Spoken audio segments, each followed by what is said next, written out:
What drives us to do the things we do every day? What motivates us to do our daily routines?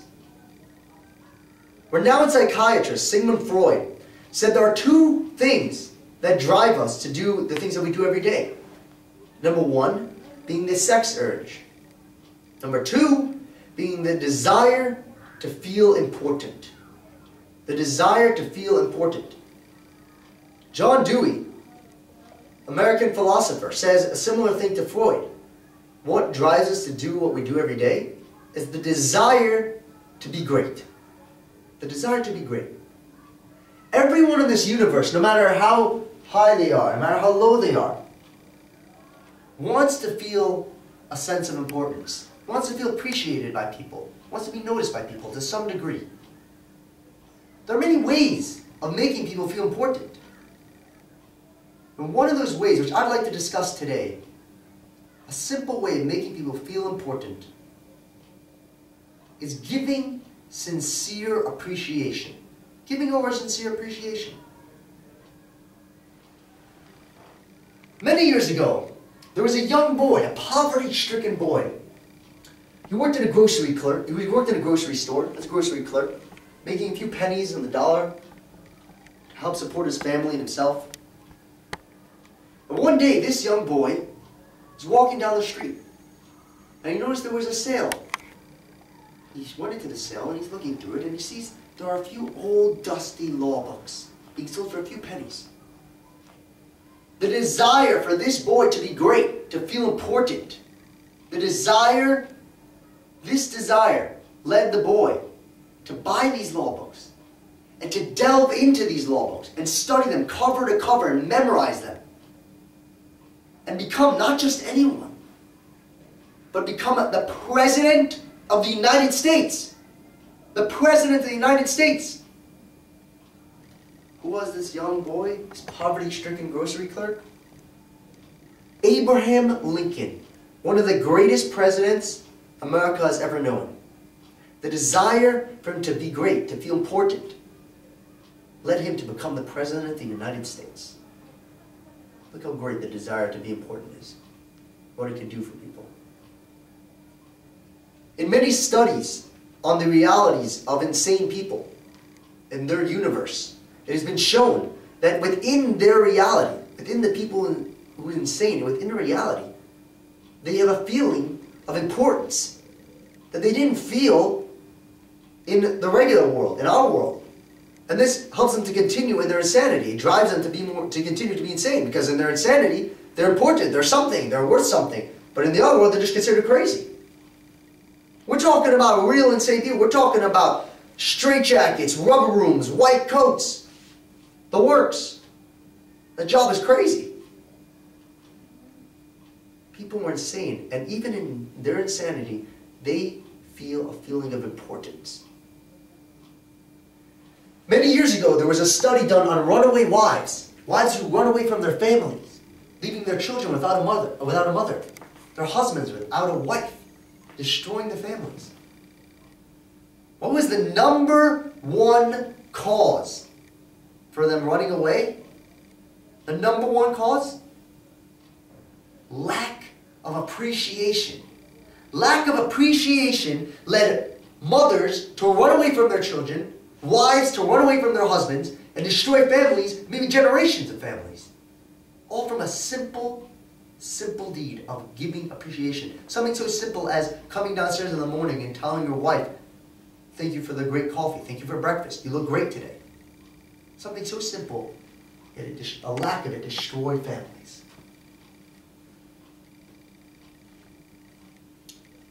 There's another part in the category of appreciation, the opposite, the negative part, that must be avoided at all costs. What is this negative? Giving criticism. Criticism demoralizes people. It makes them angry, depressed. It doesn't help them. In almost every single situation that you want to criticize someone, if you would stop and take a step back and think about the situation, I'm guarantee you can find a positive approach. Let's say you're a boss, for instance, of a big company, and you have to give criticism to an employee. You can start something like, Joe, you've been doing great, you know, you've been doing this great, you've been that great, but maybe we can work on this and this and this, and to help bring it out more and work on that. There's always a positive approach. There's always a positive way of doing things. Granted, there are sometimes maybe you need to give criticism and there's no other way around it. But these cases are very rare. In the Battle of the Civil War, the greatest battle of the Civil War, Gettysburg, General Lee versus General Meade. General Lee fighting for the Confederates, General Meade fighting for the Union. A fierce battle. Many people are dying, thousands of people dying. It goes on for weeks. Eventually, General Meade takes the upper hand, General Lee's retreating. His army is defeated and battered.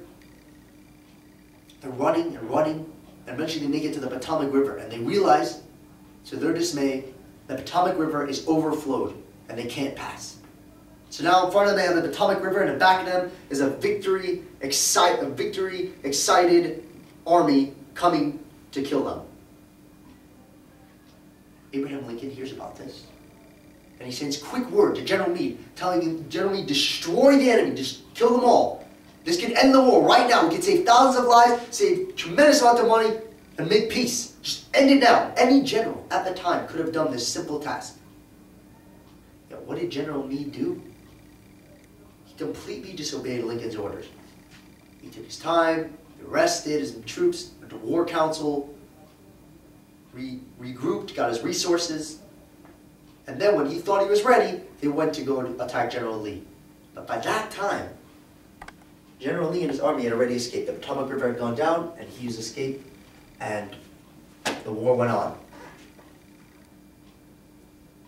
If I was Abraham Lincoln, and I heard about what happened, that a war, one of the biggest wars America has ever been in, could have been ended with such a simple task. If I was Abraham Lincoln, and I heard about this, I would be furious. I would be so angry. I would be fuming. I would make the White House smoke. Let's go back in time. Abraham Lincoln, young adult. When Abraham Lincoln was a young adult, he had a talent, a very great talent. I don't know if we can consider it even a talent, but lack of greater words, I'm going to call it a talent. What was this talent? Abraham Lincoln was a master at mocking people, and criticizing them, and putting them down in funny ways, in interesting ways, in ways that everyone will know about it. One of his many techniques was to write down a whole mocking letter about someone, putting them down, criticizing them, and then putting them on pamphlets, and then throwing them all over the main streets. So of course they'd be picked up by everyone. Everyone would be picking them up. Oh, look at this, so-and-so is such a stupid person. And everyone would just put the person down. One day, Abraham Lincoln had written an anonymous letter about this person, so-and-so, putting him down, mocking him, embarrassing him. And it happens to be that this man was reading this article, and he found out somehow that it was Lincoln. Right when he finds out, he rushes over to Lincoln's house, and he challenges Lincoln to a duel, to the death. I don't know what was going on in those days, that there weren't a police force maybe, but if somebody challenged you to a duel to the death, you had to take it. So Lincoln, seeing no choice, said, okay, I kind of deserve this. Goes down to the beach to challenge this man to a duel to the death. All of a sudden, a few seconds before the duel is supposed to take place, a miracle happens, and for whatever reason, the duel doesn't take place, and Lincoln lives. From that day on, Lincoln learned a valuable lesson that was ingrained in him forever. That was, he learned mocking people, criticizing them, putting them down, embarrassing them. That's not how you deal with people. No, I can never do this again. This almost cost me my life. Something this stupid could have cost me my life. Lincoln vowed that day he never is going to criticize another person. He's not going to mock anymore, no matter what. Back to Gettysburg. Abraham Lincoln hears what General Meade did, that he disobeyed his orders. Abraham Lincoln takes out a pen and paper, and he writes something like this. Dear General Meade, I sent you direct orders, and I hear that you completely disobeyed them. You could have ended a war. You could have made peace. You could have saved hundreds, maybe thousands of lives. But yet, you disobeyed me. I'm extremely upset. I am furious at your decisions. Lincoln folds up the letter, seals it. But what does he do? What does Abraham Lincoln, the President of the United States, do? He doesn't send the letter. He doesn't send it. He does not send this letter to General Meade. There have been many theories on why he didn't send the letter.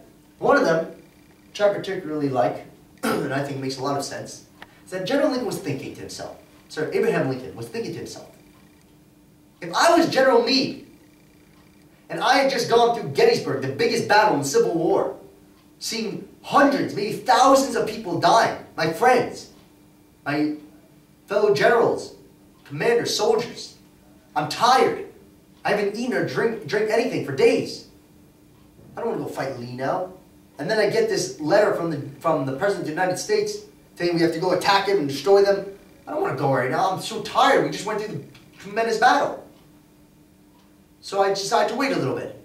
And then I get another letter from the President of the United States, and he's putting me down. He's saying how terrible you were. Anybody could have done this, and you didn't do it. What a terrible thing you've done. You think that's going to motivate General Meade? You think that's going to make him, oh yeah, I should have done it. Okay, next time we'll get him. Yeah, let's get him now. Now we'll do amazing. No. It's going to make him depressed and sad and demoralize him and his troops. And be like, oh man, could have ended the war, now this and that. It's just going to put him down. It's not going to, you need a general that is battle ready, excited, motivated to win a battle, to win wars, to motivate his troops. This letter is not going to do any good. The deed is done.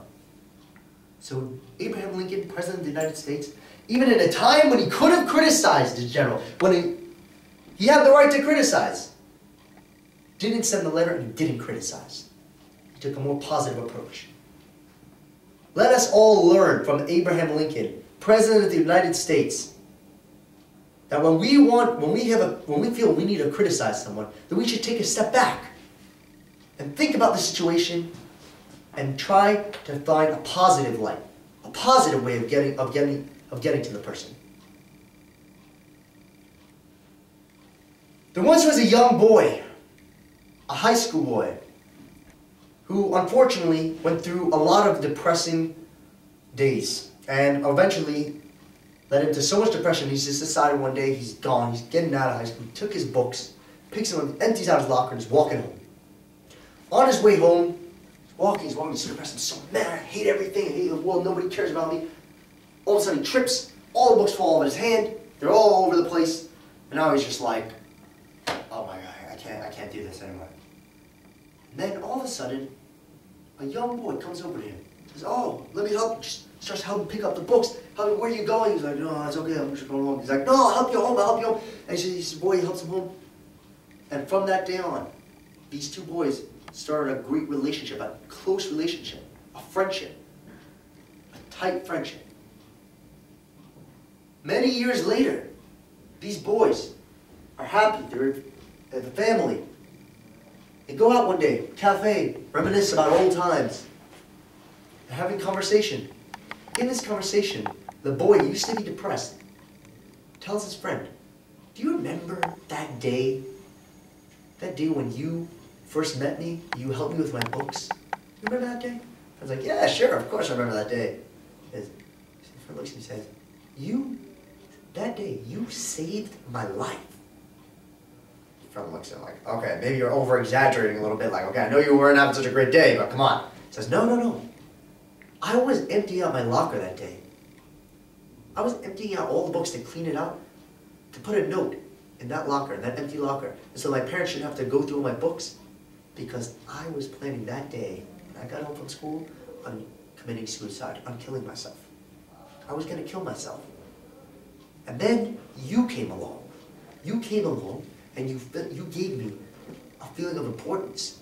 Made me feel like someone cares about me. And maybe I'm not alone on this planet. And from that, I started getting better, and I started being happier, and we became friends. And you helped me. You saved my life. This is a true story. Ladies and gentlemen, we are going to go out there in a few minutes, go back to our regular lives. We have wives, we have friends, we have family, co-workers, We meet people every day. Giving sincere appreciation is such a small, little, simple thing we can do. Yes, maybe we're not all on the level to give sincere appreciation, but if we work on ourselves to continuously appreciate people and thank them and make them feel good, eventually we'll come to do it sincerely. And you don't realize that something this small, something so small, a small deed like giving sincere appreciation can change people's lives. Can change people's lives. And you will see that not only will it start to change others' lives, but it will change your life as well and make you a better and kinder person for the rest of your life. Have a great night. Alright, that was better.